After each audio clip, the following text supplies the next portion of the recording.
Okay, let's unpack this. Today we're diving into a really profound set of sources you've shared with us. We're exploring this, well, pretty astonishing theological puzzle. How can a divine entity exist eternally outside creation, but then also get involved within it? Our mission here is to pull out the core insights, the really fascinating details about this concept they call the second God, the nature of existence itself, how they define time-space, and the huge significance packed into specific names. So the sources kick off with this really compelling idea, this powerful entity, the second God, who's described as like perpetually sustaining infinity. It's set up as a sharp contrast to time-space, which these texts are very clear is a created realm. What are the immediate implications there, according to the text? Right. What's crucial here, and the texts really highlight this, is how they define divinity. The idea is if there was ever a point when this second God didn't exist, well, then they'd be limited by time, wouldn't they? Okay, confined. Exactly. And anything limited by time-space, by definition in these sources, just couldn't be God, because created beings, well, they exist only within that created framework, but this second God just is, always, eternally present, actually sustaining time-space itself.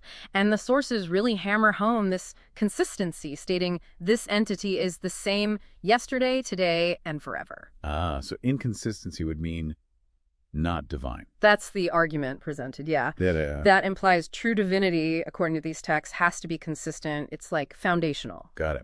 So that eternal, unconfined nature is absolutely key. And it sets things up nicely for what comes next in the sources.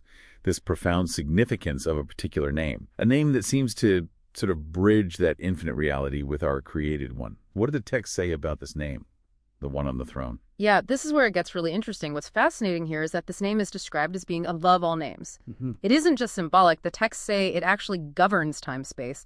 It acts as God's direct representative. Wow, okay. And possesses full divine authority, making it worthy of worship. So the logical conclusion they draw is that only someone truly worthy of worship could inherit it, which points only to God. Makes sense. But here's the profound paradox they present. For God to actually inherit this name within the structure of time-space, which is already God's, remember, these texts suggest God must, well, empty self. Empty self? How so? It means essentially becoming a created being. It's this idea that for ultimate authority to connect with creation, the divine essence, as described here, has to paradoxically take on a kind of self-limitation. Huh. That's definitely a lot to ponder. A divine paradox, really. And speaking of names, the sources get very specific, don't they, about the being who exists and the names Jehovah and Jesus. How do these all link up with the second God and this emptying concept? Right. This raises an important question. Who exactly is the being who exists? The sources explicitly identify the second God with that title.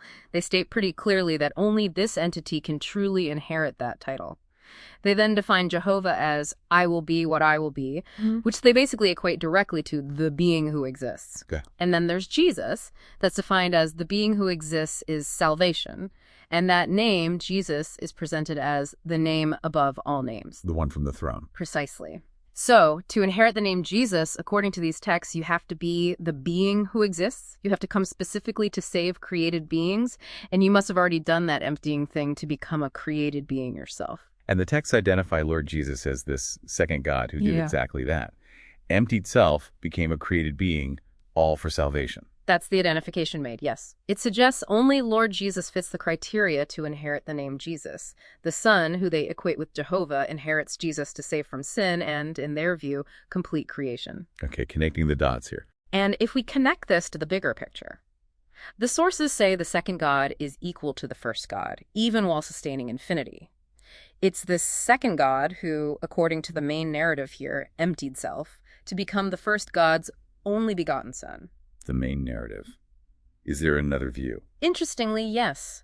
The sources do mention an alternative perspective held by some. They believe the second God was always the only begotten Son, and it was actually the Creator who emptied self to become the firstborn created being. Slightly different sequence. A different sequence, but either way, the only begotten Son confirms divine status as God's firstborn through resurrection. That's a key point in both views presented. And crucially, for everyone else, for created beings, they become adopted children. That's right. By following this firstborn, but the texts are clear. They can't become the only begotten Son themselves. There's a distinction maintained. Right. So what does this all boil down to for us? listening to this. We've kind of journeyed through some really intricate ideas from these sources. We've uncovered these profound concepts, divine identity, eternal existence versus creation, and this deep, purposeful meaning they see embedded in specific names like Jehovah and Jesus. It seems these texts really offer a unique way to think about the relationship between, the divine and the created, this idea of self-emptying, inheriting authority. It leaves us with something to think about, doesn't it? Here's a question maybe to ponder. How might this concept, a divine entity emptying self to inherit a name and connect with creation, offer you a new lens, a new way to understand profound purpose, and maybe even relational dynamics in your own context?